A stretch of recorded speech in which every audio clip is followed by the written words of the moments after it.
Good evening, everyone. I'm really sorry for this delay. There was a technical hitch, and we have just partly solved it. Our next speaker, before we announce, I need to tell you that his camera is not working. He's all the way from US, and the last 10 minutes we're trying to sort it out. But unfortunately, we couldn't fix it. But we will be able to, go through the presentation.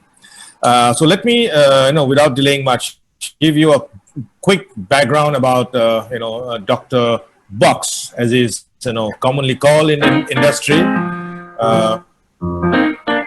Dr. Randy Phares is a world-renowned packaging consultant. He has been in the consulting space for the packaging industry for now well over a decade. He is part of. He's the president and CEO and a packaging consultant, trainer, a speaker, and he is also an expert witness. He runs Dr. Box Consulting. He has been in the packaging supply chain business for several decades. He has been one of the few consultants in the packaging industry that was a member of the TAPI, which is the Technical Association of the Pulp and Paper Industry.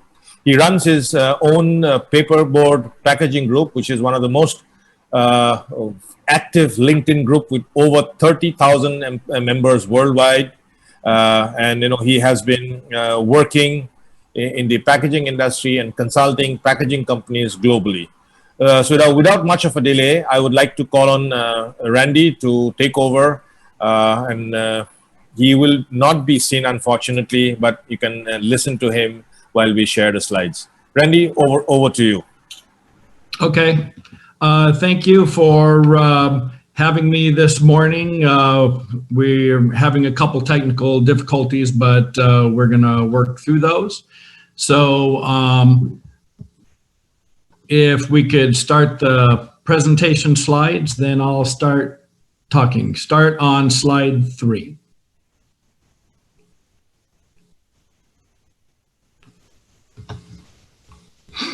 Okay, basically, in order to achieve any success with any organization, everyone needs to work towards the same goals. There are a couple of ways to do that. Next slide.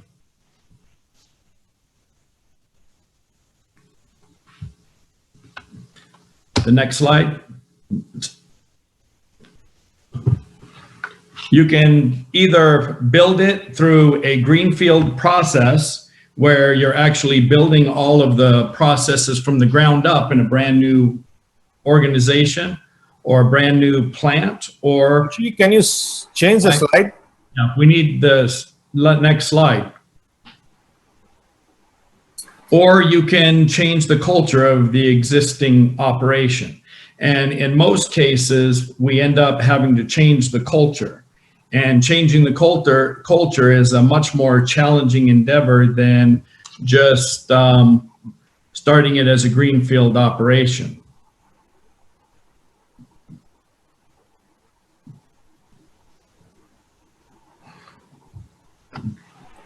The slide is not transiting. You need to get on slide 5 now. If you can get to slide 5. All right. Basically, you need to have the best people. The thing that really separates a world-class company from an average company is basically the level of the people that are working within the organization. You've got, in any organization, you've got your get-by employee who comes in, does their job, and goes home.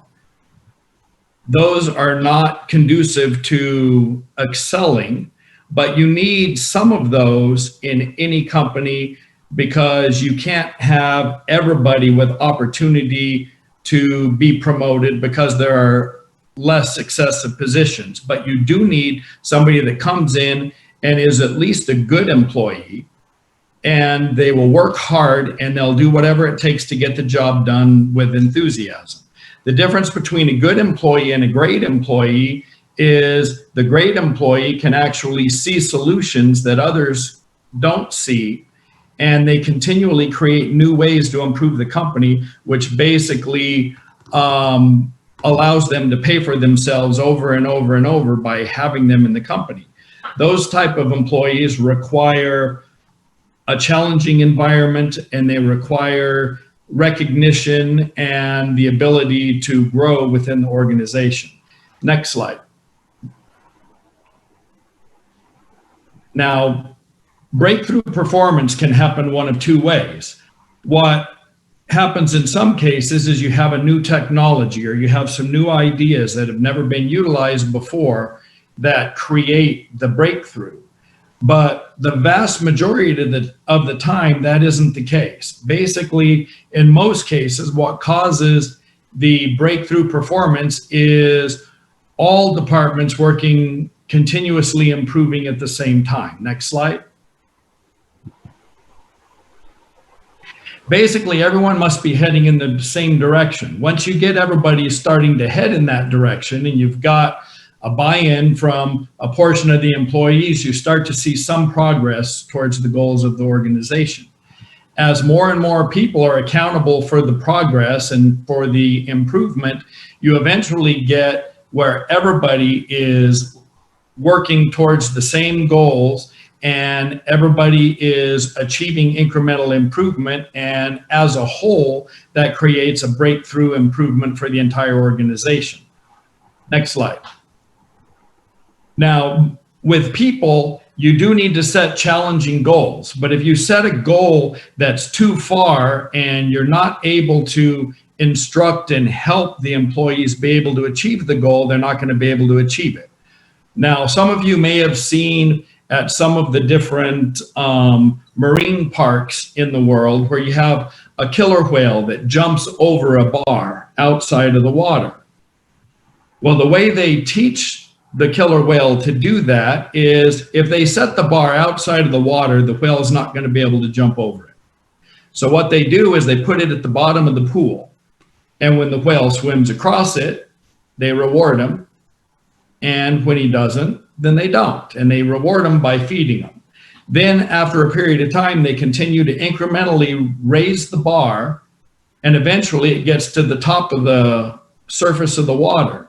At that point, the killer whale becomes a little confused, but it continues to swim underneath it, and it's not getting its result. But it knew that if it was able to go over it, that it got the reward. So it learns to jump over the bar. And then as the bar is raised out of the water, it continues to be able to jump out of the water and over the bar. And basically all departments and all employees have to be able to grow in a fashion that they can achieve the lofty, exciting goal, but it needs to be broken down into bite-sized pieces that they can digest and that they can have smaller successes along the way. Next slide. So basically, the key is to make steps forward every day. In order to do so, at the small and operational level, there need to be plans in order to be able to achieve those goals all the way up through the top of the organization. Next slide. So what are some keys to profitability in a company? Basically, and this is something that is less common in emerging economies, is a true safety culture. We don't want anybody to be injured or hurt in order to make or distribute the product. If we do that, then nobody wins. We all win when we can work safely. Then having an agile and lean culture and a do what it takes mentality is important.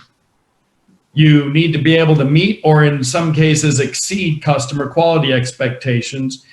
And you need to prioritize velocity over backlog. A lot of times in the past, companies had built a backlog of information, a backlog of orders, and a backlog of inventory to make sure that they could continuously run and things along that lines. That creates a lot of waste that needs to be eliminated, and you need to be able to get orders that you can turn quickly, and you need to be able to adjust quickly. Each machine, if you're running machinery, has a maximum OEM productivity. You need to make sure that you're able to run as close to that maximum productivity with as little downtime as possible with the quick order turns. Get paid for what you do. What I mean by that is, in some cases, there are items that are not going to run efficiently in your plant, or that are going to have, due to the design, that are going to create intrinsic waste within the process. In cases that that happens, it's okay as long as the customer is paying for it. So as long as you're able to maintain a profitability in the items, it makes sense to run the items. And you don't want to get blinded just by productivity numbers and throughput numbers when those don't necessarily represent the profitability or the contribution for the company. Data management. In this day and age, there's a lot of data, and there are a lot of different ways to manage that data. And most companies do a very poor job of having consistent data and utilizing that intel to help them manage their operations for improvement. You need to be able to procure your materials efficiently and effectively. You need to eliminate waste and sell service in order to sell products, because in some cases where the products are not well differentiated, the difference is actually in the level of service and meeting the on-time delivery and being available and being able to adjust your processes to meet customer demands. Next slide.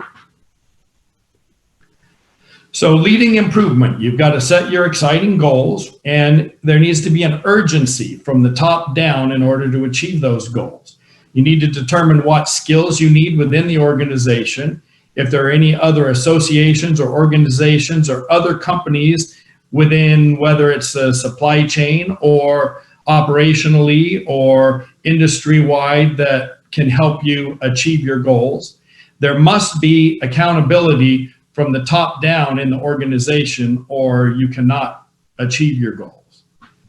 And there needs to be something in it for all levels of the organization. There needs to be a motivation for even the line employees to come to work and be happy and productive in their jobs. Next slide. The main things that need to be prioritized are safety, quality, productivity, and waste. Safety needs to be number one. Quality is typically number two. But based on your organization, whatever your priorities are, they need to be communicated throughout the entire organization. They need to understand your vision and your mission and the way they fit into that process. Next slide. You need to have some way, once you measure it, in order to translate that to each and every person within the organization, because they need to understand how they're doing. And you have to have some kind of a scorecard to measure that performance, because you can't improve something you can't measure.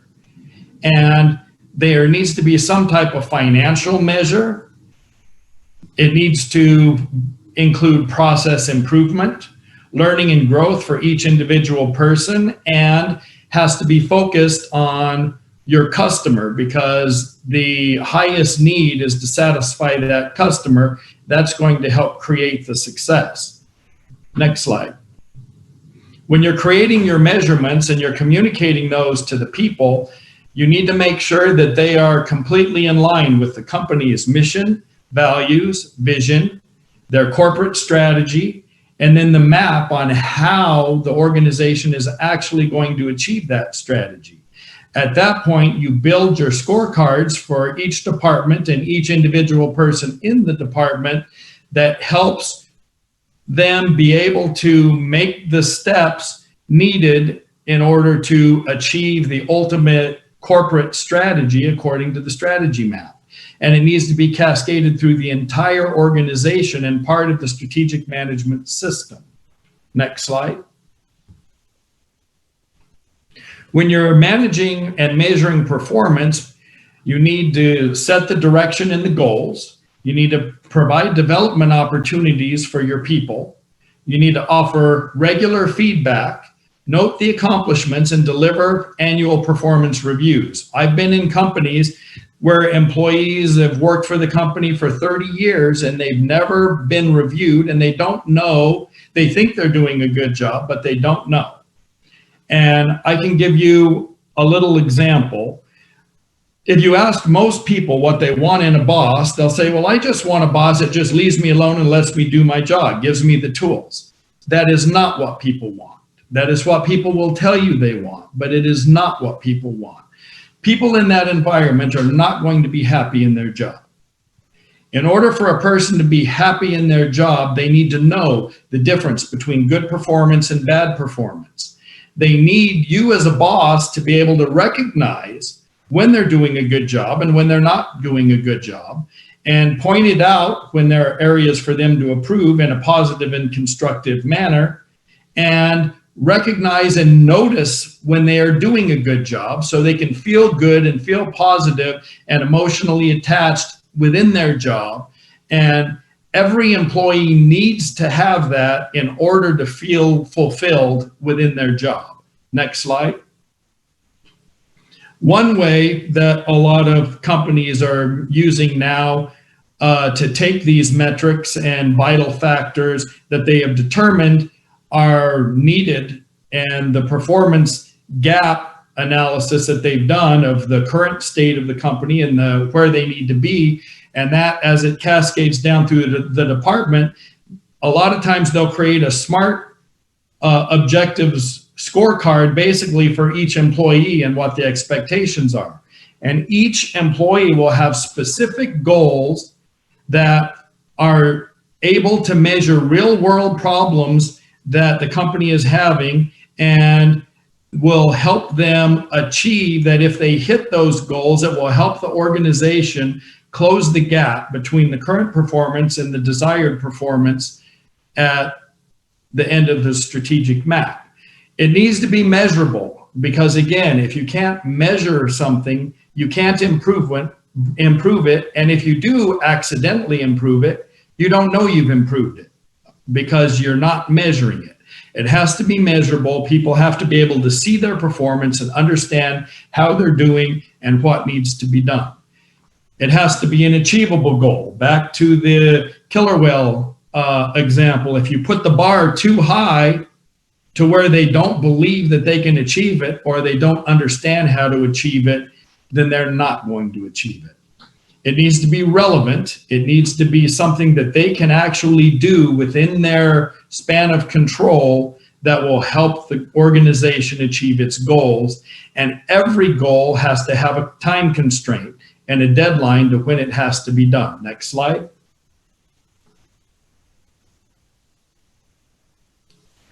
Execution is the key. one good idea implemented is better than 1,000 good ideas. In any organization, every person in the organization has some good ideas. But a lot of times that doesn't get utilized because people are not asking the employees what the ideas are. And then once you have the ideas, they're not executed.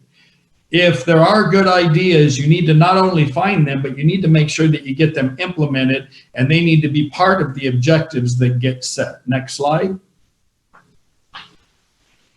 Agile, Lean, and Six Sigma are basically terms for different processes or different ideas or concepts that are used to help build a world-class organization. And basically, each time you make different improvements and you add better processes, you're improving the organization as you build for the future. Next slide. So what separates a good leader from a great one? Great leaders are fearless, that they're willing to take on strong challenges. They're leading the charge and not ordering it. They're not standing on the sidelines and telling people to charge at war and charge to the front lines. They're actually standing on the front lines, leading the charge. They're fighting with the troops. They're actually walking among all levels of the organization and trying to understand the organization, not only from their level, but everybody beneath their level in the hierarchy, so everybody knows where they're going and they're able to communicate that. They're trying to eliminate causes and not just trying to put a Band-Aid on a broken arm. They need to find out what the real cause is instead of trying to figure out a workaround to what the current situation is. You need to be able to change quickly. You need to celebrate your victories with everybody. You need to, we talked about recognizing performance. Action steps need to be small enough that people can make each different step and feel good about it as we're trying to achieve the organizational goals. And the organizational goals should be planned in advance. A good leader needs to be confident, but be able to listen to everybody else's ideas and not think they know it all, because none of us can accomplish anything without the entire team or organization. If your employees don't want you to succeed, you're not going to succeed. If they want you to succeed, there's almost nothing that you can't accomplish. You need to be firm, friendly, and fair. There needs to be a personal investment for every different person in the organization. They need to take their job personally and serious and feel good about their job and feel always that they're trying to do what's best for the organization and not have to be told what to do. They need to know and be able to seize those opportunities, and they need to be able to share ideas amongst everybody to try to make the company better. A good manager has to be able to be uncomfortable and be comfortable being uncomfortable, because everything you want to achieve is on the other side of being uncomfortable. And if you're not willing to shake up the culture, if you're not willing to explore things that are stretching your abilities and learning and growing, you're not going to achieve your goals. Next slide. The Pareto principle, which has been applied to a lot of things since Joseph Duran originally did so. He's the one who originally called it the Pareto principle, because Pareto basically only used it for an economic analysis. And it's Joseph Duran that used it to actually apply to many different other things. And essentially 20% of your effort is going to result in 80% of your results. 20% of your customers generally are going to represent 80% of your profit, and things like that. You need to make sure that you focus on the most important 20% in order to be productive. Because if you're spending most of your time, as most companies do, on less important daily routine things instead of making the company better, then you're not going to outpace your competitors. Next slide. When you're running a department or a company, you need to treat it like it's your money. If you wouldn't write a check, if you owned the company and you wouldn't do that, you shouldn't do it. Everything needs to be measured in a return on investment format. Is this the best thing for the company? Is this what I would invest my own money in if this was my company to get there? If not, then it's a bad decision and you should not be spending the money. And most people do not think this way, and they end up wasting a lot of money on a lot of things that do not translate into success for the company. Next slide. Companies obviously need to grow profitable sales. They need to be able to penetrate into different markets. They need to get new customers and continue to grow. Next slide. All departments need to be led to excellence, and it needs to be led from the top down, because if sales is doing great and nobody else is, you're not going to be successful. Same thing for production, for customer service, for logistics, to scheduling, which is one of the most unheralded, most important jobs in any manufacturing operation, is the planner operation.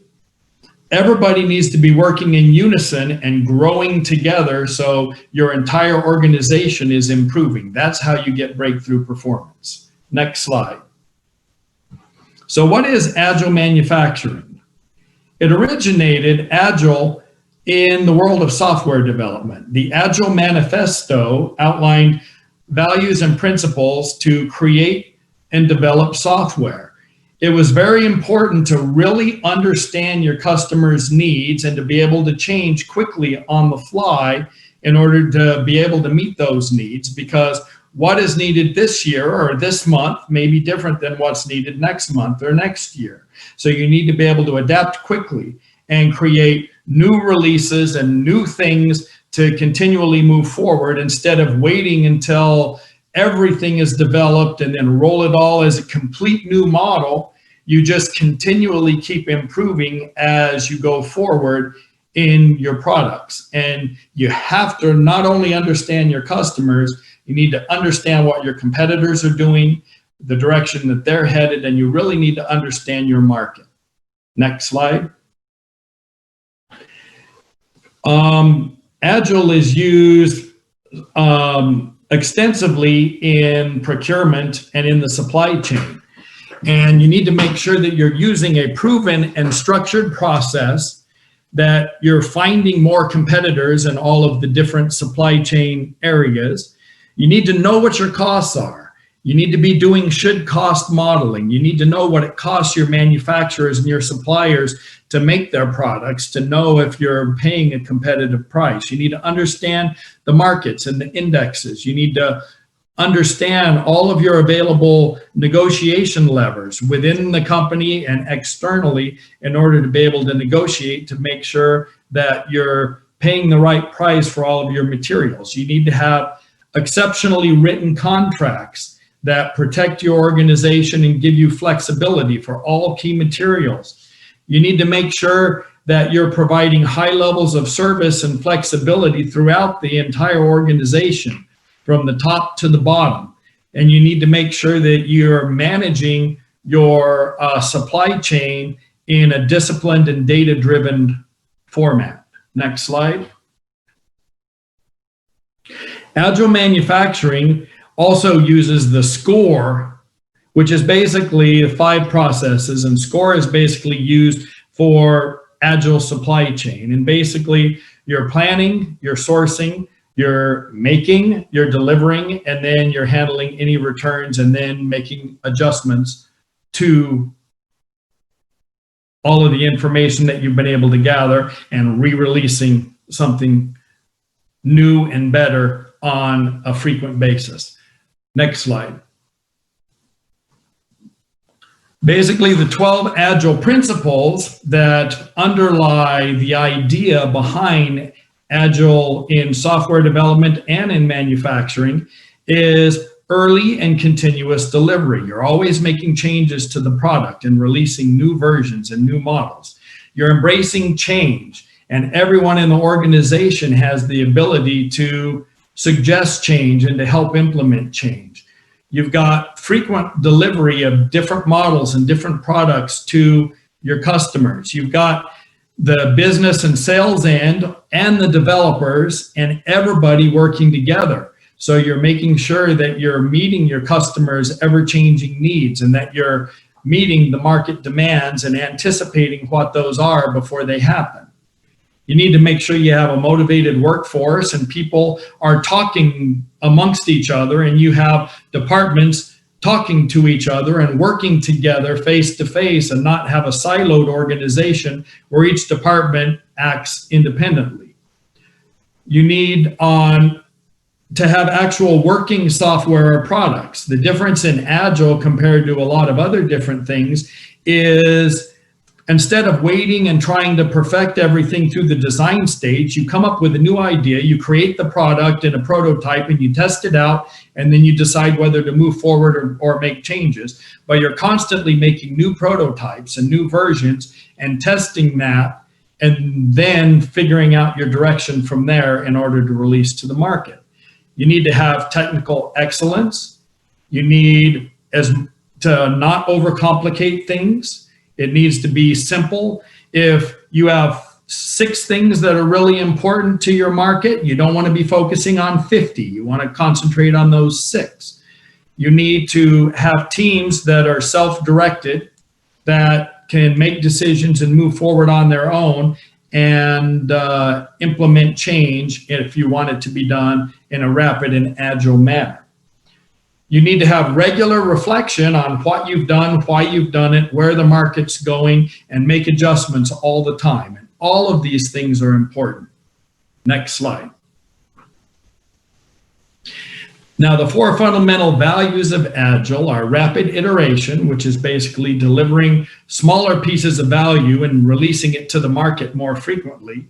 New versions, replacing older versions, very similar to the first one. Collecting data and analyzing it each time something's released, and even in the prototype stage, and continuously improving all the time.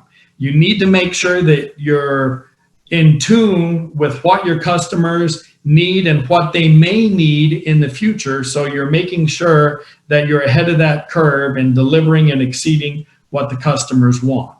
You need to build flexibility into the process. You don't want to put so much rigidity into your manufacturing process or distribution model to make it difficult to change or too cumbersome to make changes on the fly. You need to be able to document them. You need to have a process that's manageable, but you need something that can adapt quickly as changes are needed. And everybody from every level of the organization needs to be able to make decisions and make changes and provide ideas to improve the entire organization, from what they can control to areas that are even beyond that, by utilizing their talents and knowledge. And 4th is augmented workers. It's when there's the ability to use technology to improve workers' performance, then use the technology to enhance people, but not to replace them. Next slide. So when would agile manufacturing be most effective? In technology industries, medical and other industries where you must be first to market with new innovations to gain the most market share, this type of processing is critically important. If your competitors are constantly innovating, if your industry has new models coming out within a short period of time, and some examples of companies that this works very well in is cell phones. There are new cell phones, new tablets, new software, new gaming systems, new televisions, new automobiles with new technology constantly coming out and constantly staying on the cutting edge. In order to do so, you have to be agile. You need to make sure that you can change and anticipate and adapt quickly and come out with new models and new technology and get it out to market quickly. If your industry has customers that's needs are changing all the time, like applications for phones or games or television shows or movies where people's desires and things change frequently, you need to be able to adapt to meet those needs. Next slide. Now we're just doing a real high level process here, so we're not going to get into the details of all the different types of tools, but there are things that are used in Lean to improve companies and make them world-class. There are tools used in Six Sigma, and there are processes and ideas in Agile, and all of them can help your organization become a world-class organization. And a lot of the different tools and processes that are used amongst all three are overlapping, where a lot of them have the same type of ideas, they just do them in a slightly different way or are more focused into specific departments or areas more than other areas, but they're all trying to help you create a world-class organization. Next slide. Next slide. Okay, Six Sigma uses the DMAIC steps: define, measure, analyze, improve, and control. And everybody helps each other. Next slide. The main focus of lean manufacturing is eliminating all forms of waste, and waste can be in the forms of defective product or materials. It can be producing more than is needed at any stage of the process, waiting for materials or for processes or for machinery in order to be able to perform a particular task, not utilizing the knowledge, skills, and abilities of your teams, waste from moving products from one area to another and doing so in a less than efficient manner. Things should be located very close to where they're going to be utilized, so you're not spending a lot of time transporting things around an operation or from different locations. Inventory. All inventory is essentially waste, but there needs to be some bit of buffer in order to keep production lines running optimally. So there are specific mathematical calculations that can be used to make sure that you're minimizing the inventory to eliminate as much waste as possible and keep things rapidly changing. Smaller orders and quicker turnarounds. Wasted motion, very similar to transportation, but motion is for people and individuals. If people have to walk too far to get to their tools and things like that, then that's important. Any extra processing and rework is waste. So next slide. Six Sigma and Lean use a lot of tools, and we don't have time to go into any detail on these, but some of them for Lean are value stream mapping, which is actually also used in Six Sigma, 5S, 8 wastes, single minute exchange of dies to reduce setup times, total productive maintenance, cellular flow, building error proofing within your process.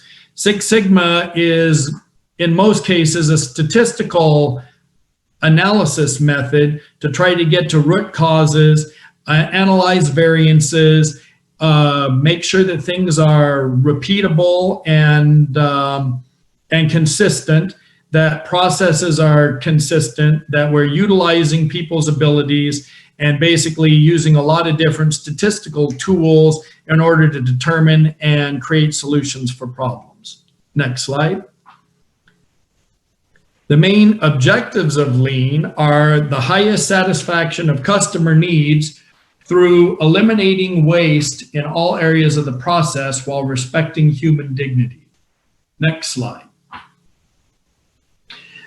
You as a leader need to be fuel for the engine and not the exhaust. Agile, Lean, and Six Sigma are not mutually exclusive concepts. A lot of companies can utilize all three of those in order to maximize and help become a world-class organization. You need to determine which of these can benefit your company, which ones are the most important to do first, and implement any or all of them in a manner to improve your culture and your profitability, safety, cost, ability to react to needs in the market. And we individually, as leaders, need to add value to the organization. We need to avoid getting things too complicated. Like an example, Johnson & Johnson, at one time in the past, when I was on a supplier for them, had me do a 128-page questionnaire and 43 spreadsheets in order for them to analyze my company's suitability in order to be able to supply them. No human being in this world is going to adequately analyze 128 narrative, detailed questions and 43 spreadsheets effectively to make a decision. That is way convoluted and needs to be focused on much fewer things that help the company achieve the goals and not try to show people how smart you are. People want a strong leader. They want somebody that's going to lead them into the future, that's going to make the hard decisions, and is going to lead the company, everybody from top to bottom, in the direction that the company needs to go. Next slide. The bottom line is the language of business is money. And in most cases, you have to remain profitable or you're not a viable entity. So a lot of the Agile and Lean and Six Sigma concepts are geared toward improving the profitability of an organization. And you as a leader need to not lose sight of the importance of helping the company make money. Again, you need to treat it as if it was your own money and you're making your own investments. Next slide. When you're setting goals, you need to set them together. You need to set them with your people, not set them for your people, because they need to understand them, they need to buy in, they need to believe that they're achievable, and they need to know how they can achieve those results in order for them to be able to achieve those results. And in doing so, you end up involving the entire organization and you get everybody moving in the same direction towards the same goals to meet the company's strategies. Next slide. So basically, let's improve the profitability of all of our organizations together by implementing the world-class techniques and helping improve your organization in all levels, using as many different tools as you can effectively manage as you move forward. Now we'll start the Q&A session and see if we can't answer some of your questions.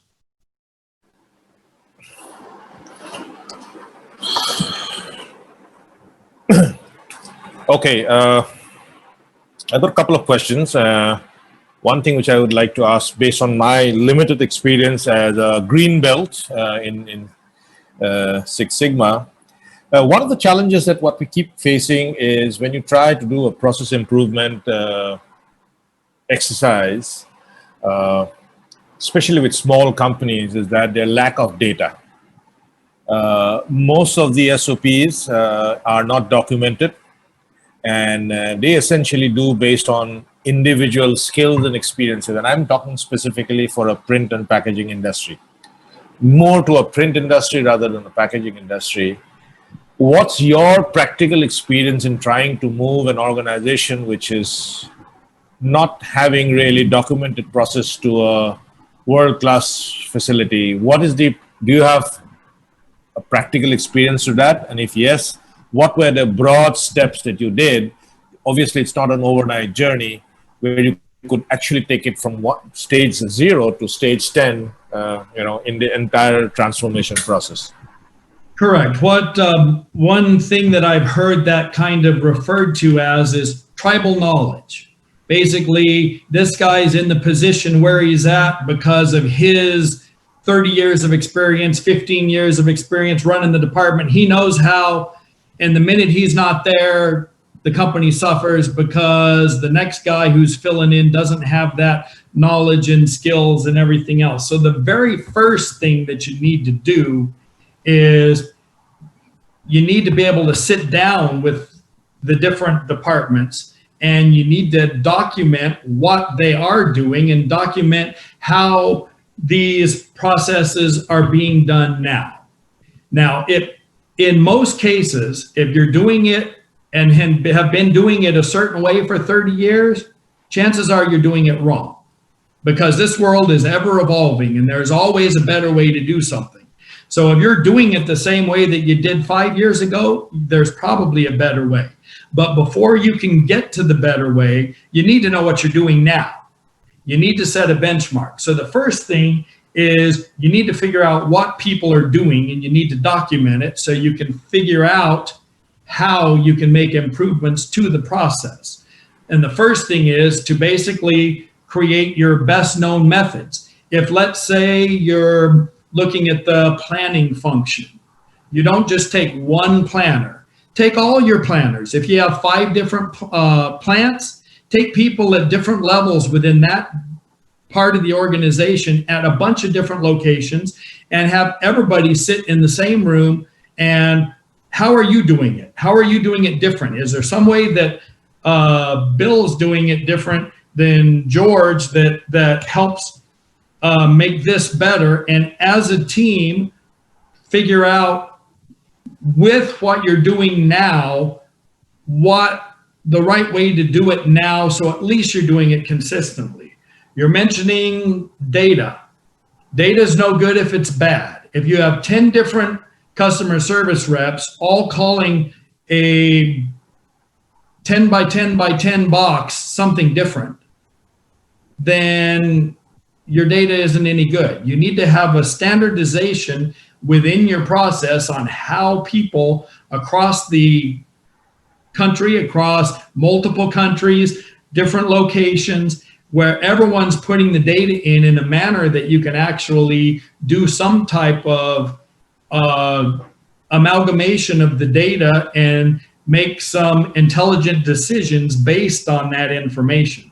So you need first to figure out what the processes are. 2, you need to figure out a way to standardize the data inputs, and then you can start figuring out how to get to the data. You can use, Alteryx to kind of pull information out of a bunch of different systems on a temporary basis, and use Tableau for dashboards, and you can pull a lot of the stuff into Excel and do a variety of different analyses.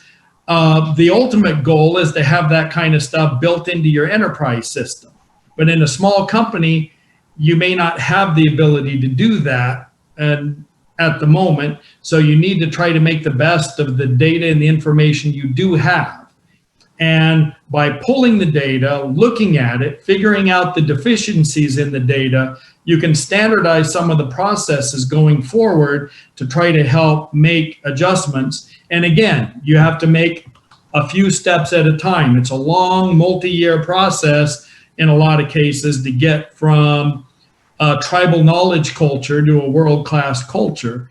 And you can't get there overnight, but you have to start from the basics. And the basics is figuring out where you actually are now, understanding your processes the way they are now, and then setting your goals incrementally as you move into the future. Awesome. Based on your experience in trying to transform companies from, as you say, the tribal culture to a world-class culture, it's a great, statement. What is the average kind of a time span, and what's typically the kind of, let's say, how can I say, how do you put a project cost into that, and what are the kind of financial results can you that if you would like to give a template, and what has been the kind of a template? Say this is if it's a company, let's say it's $1 million company, and they were, let's say, making a financial performance of, let's say, $100,000. I'm assuming 10% profit, and what is the kind of expenses that goes into establishing that new process, and what's the kind of timeline that is required? Just as a ballpark, I know it's not every case is unique, but if a company asked you today, Randy, if I want you to help my company become a global company, what will you say? What are the costs involved into that, and how much of time will it take? I wish I could give an answer to that, but I know it's a tough one. right. But the reality is you have to do the assessment first. You have to assess where you're at and where you want to go and how you're going to get there before you can even determine the resources. And every type of product or service or anything has its own levels of profitability and different things. And I don't like to look at it as an expense. Now, initially, it will hit the P&L as an expense, but you don't want expenses. You want investments. You want whatever you're investing in to deliver results that exceed what the cost is. So it becomes an investment where there really is no cost in the end. It actually saves much more than what the cost is.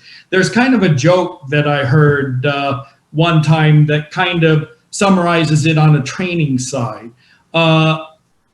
CEO is approached by the CFO, and he comes up to the CEO. About the training, yes, I know. What will happen if they don't get trained, right? Right, exactly. And Yeah. well, and the joke is if we spend all this money and train all of our people and they leave, then what's going to happen? Well, what if we don't train them and they stay? Exactly. Yes, Right. I You heard want to that. make sure that you create a challenging and positive environment where people don't want to leave. And if you do that, then you will keep the people that you invested in, and there will be the loyalty that is hard to see nowadays. But you need to do the assessment first. You can make significant improvements in 6 months to a year, but to do so, you have to figure out where you're at, and you need to figure out the most glaring problems, and you need to jump on those first, because you're not going to fix everything in a year. It's going to take multiple years, but you can make significant bottom line progress and significant profit to your bottom line within a year. Awesome. I think that was the last question. In fact, we are quite late here. It's well past dinner time.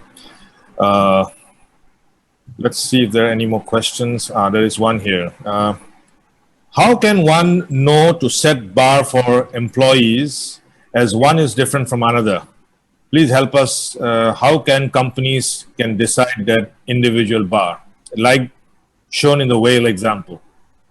Okay, if first you start at the top down with the strategies, and they have to set the goals for the executive team, and then the executive team sets it for the senior managers, and then the senior managers set it for the junior managers, and then the supervisors, and then the hourly employees. But you in your department, once you know what your department needs to achieve, or what you as a leader would like to achieve in that department, then you set that goal, and then you analyze the measurements that you currently have and the ones that you don't have that you need to implement that can determine whether or not you've achieved that result. And once you know what metrics can measure, if you know if we hit these measurements, we have achieved our goal, then those measurements can be broken down into the individuals on the team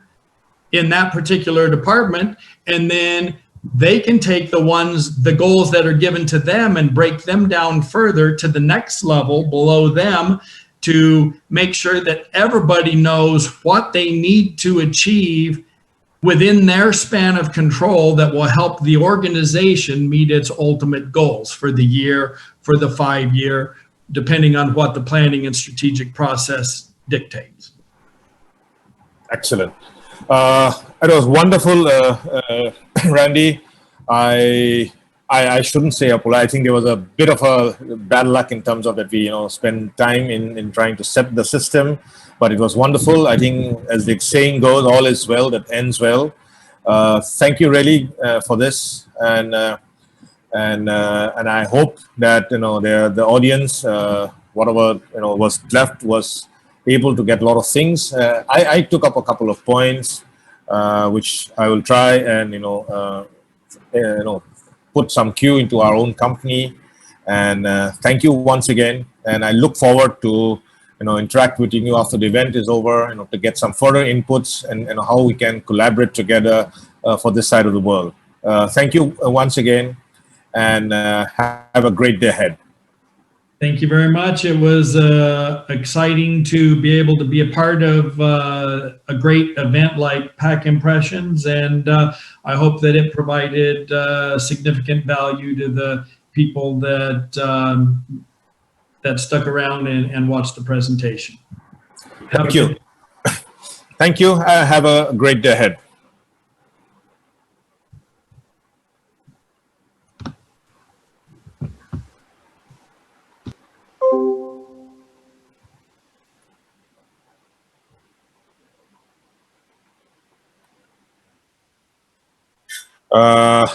कोई है audience है कोई This is the last session, no? So you have to give a closing remark. I thought you would give that and then leave the video. Is there anyone in the audience? Let me check. Okay, so Yeah, there are people from the print industry and all are there. okay, are we live? Okay, so that brings an end to I would say a very, very exhaustive session. It started off with a strategy session, and then we started moving around into design and operations, sales, and then now this last session, which was on Agile. My 2 cents into this whole thing, I think there were a lot of points which were discussed, which is all about creating efficiency in our system, creating innovation. And I believe that whoever attended all these sessions, which is, I'm not sure if everyone has attended each and every session, but as a part of the panels and as a part of comparing this, there was a lot of things that were learned. One good thing about being digital is that every session is available. It's going to be, I'm not too sure whether it's going to be from tonight or from definitely sometime starting tomorrow. Each and every session is going to be available on the packimpression.dreamcast.in website. Every registered member will get this opportunity to come back and watch each and every session at their own leisure. Download. Some of the sessions were very, very interesting. There are a lot of inputs that came from experts on guidelines, on tips as to how you could shape your business during these uncertain times. And I would welcome that you take this time out, view at your own leisure, or you would download into your digital briefcase so that you could actually watch it as leisure. It was a pleasure having you, right throughout these 2 days. Tomorrow we continue with our expos and the breakaway sessions. There are some interesting topics being arranged for the breakaway session, and I look forward to seeing you tomorrow morning at 10:30. Have a great day, a good evening, and see you tomorrow. Thank you.